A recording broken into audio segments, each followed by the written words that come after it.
Om Swastiastu. Perkenalkan, nama saya Luhputusanti Pradnyanti. Saya mahasiswi Prodi Filsafat Hindu Stah Negeri Empu Kuturan Singaraja. Di sini saya akan membahas satu materi yang akan saya bahas, yaitu berjudul tentang sejarah Yoga Darsana. Adapun materi yang akan saya bawakan untuk menunjang materi saya hari ini, yaitu tentang asal mula yoga, Yoga Darsana, dan sejarah dari Yoga Darsana itu sendiri. Oke, tanpa panjang-panjang, kita langsung saja ke pengertian yang pertama. Maksud saya ke bagian yang pertama. Lebih dari 5.000 tahun, yoga telah diketahui sebagai salah satu alternatif pengobatan melalui pernapasan. Nah, awal kemunculan yoga ini diperakasai oleh Maharsi Patanjali. Maharsi Patanjali menjadikan ajaran yoga menjadikan ajaran yang terkenal sehingga banyak diikuti oleh berbagai kalangan dari umat Hindu.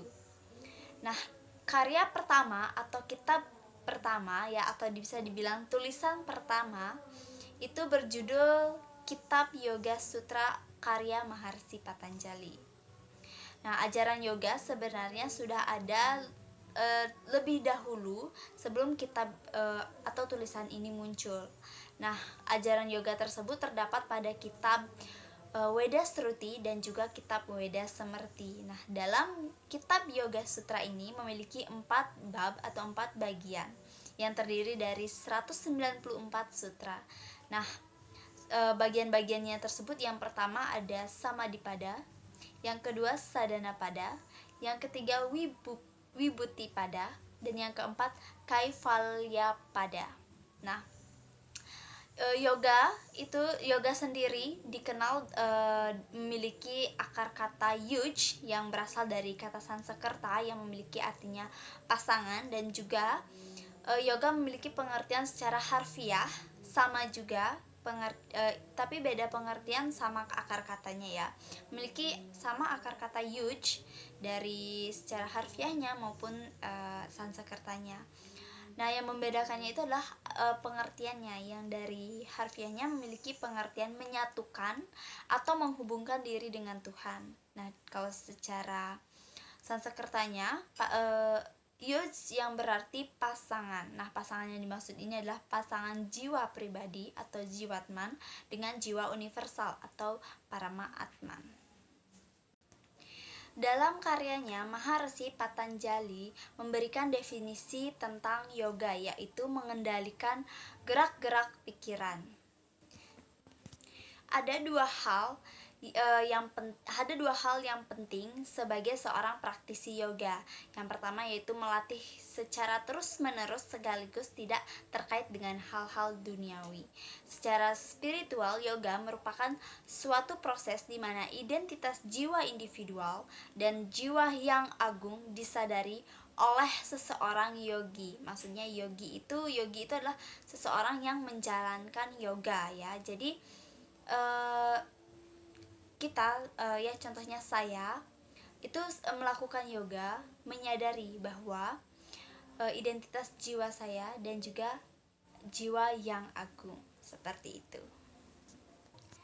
Ada pula sumber yang menyebutkan bahwa yoga adalah ketenangan hati, ketentraman, keahlian dalam bertingkah laku, segala sesuatu yang terbaik dan tertinggi yang dapat dicapai dalam hidup ini adalah yoga juga. Yoga mencangkup seluruh aplikasi yang inklusif dan universal yang mengantarkan kepada pengembangan atau pembangunan seluruh badan, pikiran, dan jiwa. Yoga pada dasarnya adalah sebuah cara atau jalan hidup, bukan sesuatu yang keluar dari kehidupan, bukan pula menjauhkan diri dari aktivitas, melainkan merupakan performa yang efisien dengan semangat hidup yang benar. Yoga bukan pula melarikan diri dari rumah dan kebiasaan hidup manusia, melainkan yoga merupakan suatu proses pembentukan sikap untuk hidup di rumah mau keluarga ataupun hidup di lingkungan. Materi selanjutnya yaitu materi tentang Saddarsana. Saddarsana memiliki dua kata. Yang pertama, sad itu artinya 6 dan darsana itu berasal dari kata dres yang bermakna melihat. Menjadi kata darsana yang berarti penglihatan atau pandangan. Dalam ajaran filsafat Hindu, darsana pandangan tentang kebenaran. Saddarsana berarti 6 pandangan tentang kebenaran yang mana merupakan dasar dari filsafat Hindu. Saddarsana merupakan bagian penulisan Hindu yang memerlukan kecerdasan yang tajam, penalaran, serta perasaan karena masalah pokok yang dibahasnya merupakan intisari pemahaman Weda secara menyeluruh di bidang filsafat. Nah, filsafat merupakan aspek rasional dari agama dan merupakan satu bagian integral dari agama. Jadi filsafat dan agama itu tidak bisa dipisah ya. Mereka memiliki pemikirannya masing-masing, namun mereka saling berdampingan seperti itu. Yoga Darsana merupakan salah satu pandangan dari Saddarsana. Seperti ajaran Darsana lainnya, Yoga Darsana juga membahas tentang hakikat Brahman, Atman, dan alam material dan moksa. Namun, setiap pandangan memiliki etika serta pokok-pokok ajaran dengan penekanan yang berbeda-beda. Nah, jadi dari sekian ajaran, dari 6 ajaran, yang salah satunya yaitu adalah ajaran Yoga Darsana, dia juga membahas tentang Brahman, Atman, dan alam material serta moksa, yang antara lain Tuhan, jiwa kita, alam semesta, dan juga moksa itu sendiri. Nah, namun setiap pandangan memiliki etika serta pokok ajaran dengan penekanan yang berbeda-beda. Artinya, setiap bagian itu mempunyai pokok-pokok ajaran dan penekanan yang berbeda-beda. Artinya, memiliki arti yang berbeda-beda atau pandangan yang berbeda-beda. Nah, Yoga Darsana juga memiliki akar kata, maksudnya berasal dari kata yoga dan darsana ya, yang tadi sudah saya jelaskan, yaitu yoga berasal dari akar kata yuj yang berarti bersatu, menghubungkan. Namun dalam pengertian Patanjali dalam Yoga Sutra, yoga bukanlah berarti penyatuan, tetapi upaya spiritual untuk mencapai kesempurnaan melalui pengendalian tubuh. Nah, jadi kalau dalam bahasa Sanskertanya, yoga itu memiliki akar kata yang berarti yuj, yang artinya bersatu atau menghubungkan diri dengan Tuhan. Namun dalam karya Maharshi Patanjali, dalam kitabnya yang berjudul Yoga Sutra itu, yoga memiliki arti lain. Yoga itu artinya upaya spiritual, maksudnya melakukan melakukan tapa untuk mencapai kesempurnaan melalui pengendalian diri ya, seperti contohnya kita beryoga tapa gitu ya, atau dengan yoga untuk mengendalikan diri seperti itu, indera, pikiran ya, konsentrasi juga ya, seperti itu, mengendalikan pikiran kita, dan melalui diskriminasi yang benar antara Purusha dan Prakrti. Oke, sekarang kita akan masuk ke bagian penting, yakni sejarah dari Yoga Darsana. Oke, sebelumnya saya mau bacakan sedikit tentang masuknya yoga ke Indonesia sebelum kita lanjut ke Yoga Darsana ya. Nah, kalau di Indonesia sendiri, penyebar dari yoga itu bukan Maharshi Patanjali ya, melainkan Maharshi Maharshi Agastya dari Kashi, Banares, India. Nah, penyebaran yoga dari India ke Indonesia itu disebarkan oleh Maharshi Agastya. Beliau dari Kashi, Banares, India. Seterusnya, sejarah perkembangan ajaran yoga tidak dapat dipisahkan dari perkembangan kerajaan-kerajaan. Jadi Resi Agastya membawa yoga itu melalui kerajaan-kerajaan ya. Jadi kalau di Indonesia itu nggak bakalan bisa pisah dari kerajaan-kerajaan. Kalau kita pun bahas tentang perdagangan, itu pasti juga akan menyeret kerajaan. Kalau kita juga bahas tentang politik, kita pasti juga akan menyeret tentang kerajaan. Nah, oke, kita mulai dari pertama, dari kerajaan Kutai dengan Raja Mulawarman, anak dari Aswarman, cucu dari Kudungga pada tahun 400 sebelum Masehi. Nah, itu kerajaan pertama yang disinggahi beliau untuk penyebaran yoga ini. Dan kerajaan kedua itu dari kerajaan Tarumanegara di Jawa Barat dengan Raja Punawarman, mencakup daerah Bogor, Jakarta, Banten. Itu muncul pada tahun 400 sampai 500 sebelum Masehi juga ya. Nah, yang ketiga itu di kerajaan Kalingga, Jawa Tengah dengan Raja perempuan Ratu Sima pada tahun 650 SM. Dan yang keempat itu dari kerajaan Sriwijaya di Sumatera dengan Raja Hyang Sri Jayasana pada tahun 684 sebelum Masehi, maaf ya.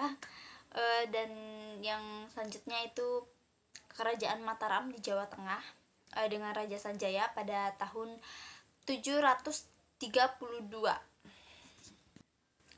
Dan selanjutnya itu ada kerajaan Kanjuruhan di Jawa Timur, desa Dinoyo, Malang dengan Raja Dewa Shima. Itu pada tahun 760.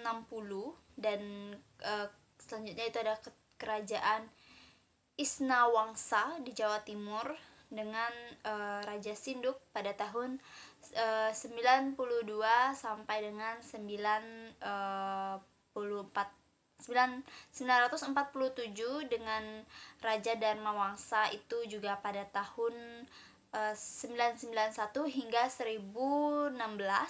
Airlangga itu pada tahun 1019 hingga 1042.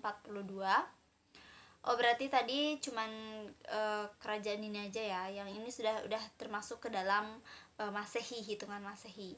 Nah, dan juga kerajaan Kediri. Ini raja terakhir Kertajaya pada tahun 1042 sampai dengan 1222. Oke, jadi tarik kesimpulannya, ajaran yoga yang dikembangkan oleh Maharsi Agastya ini sudah ada sebelum Masehi ya, di Indonesia sendiri. Ini baru di Indonesia sendiri itu sudah ada jauh sebelum Masehi. Kita sudah mengenal, Indonesia sudah mengenal dengan adanya yoga ya. Jadi nah, kalau di Bali yoga itu masuk pada tahun 109 Masehi. Nah, ini dibawa oleh orang Jawa ya. Dalam Babad atau Sejarah Bali dikisahkan Bali dan Seleparang, Lombok sekarang ini namanya dulu Seleparang, dalam keadaan mengapung melihat hal yang sangat menjadikan itu pada tahun 89 Masehi, yang Pasupati, seorang yogi besar di Jawa Timur, melakukan meditasi memohon bantuan Bedawangnale, kura-kura raksasa, naga Anataboga, kekuatan Kundalini oleh air, naga Taksaka, dan naga Basuki untuk memindahkan sebagian Gunung Semeru ke Pulau Bali yang kini menjadi Gunung Agung, dan sebagian lagi ke Pulau Lombok yang kini menjadi Gunung Rinjani. Nah, ternyata di Bali itu sudah ada sejak masuknya yoga itu sudah ada sejak tahun 89 yang disebarkan oleh Hyang Pasupati dari Jawa Timur. Nah, itu yang dari Bali. Oke, singkat saja ya. Nah, sekarang kita akan beralih ke sejarah Yoga Darsana. Oke, sekarang masuk ke sejarah Yoga Darsana. Sistem yoga termasuk salah satu dari 6 sistem filsafat Veda ya. Veda pendiri dari Yoga Darsana yaitu adalah Maharsi Patanjali, karya yang dikenal dengan nama Patanjali Yoga Sutra. Ia menyusun teks singkat yang mudah dihafal, menyarikan dan mengaitkan dengan beberapa teknik teknik meditasi yoga. Yoga ini juga disebut dengan Astanga Yoga, yaitu yoga yang dibagi menjadi 8 tahap yang mirip dengan filsafat Samkhya. Nah, ada beberapa sloka yoga, antara lain Bhakti Yoga, Jnana Yoga, dan Kundalini Yoga. Yoga merupakan sistem yang praktis dalam filsafat Hindia. Hampir seluruh sistem menerima sistem ini dalam aspek prakteknya dengan penekanan yang berbeda-beda. Buku-buku komentar yang muncul kemudian seperti Yoga Bhashya atau Wasaya Bhashya yang ditulis oleh Vyasa Bhashya yang ditulis oleh Vyasa atau Boja Raja yang menulis Yoga Maniprabha, ajaran yoga yang sudah tua umurnya. Hal ini dinyatakan oleh kitab-kitab Upanishad seperti Purana yang sudah ada dalam ajaran yoga tersebut. Oke, sekian dari pemaparan materi yang saya bawakan hari ini. Terima kasih kepada teman-teman atau Bapak Guru, Bapak dosen, atau penonton sekalian yang sudah melihat video saya. Saya tutup, jika ada salah kata, mohon dimaafkan. Saya tutup dengan Paramasanti.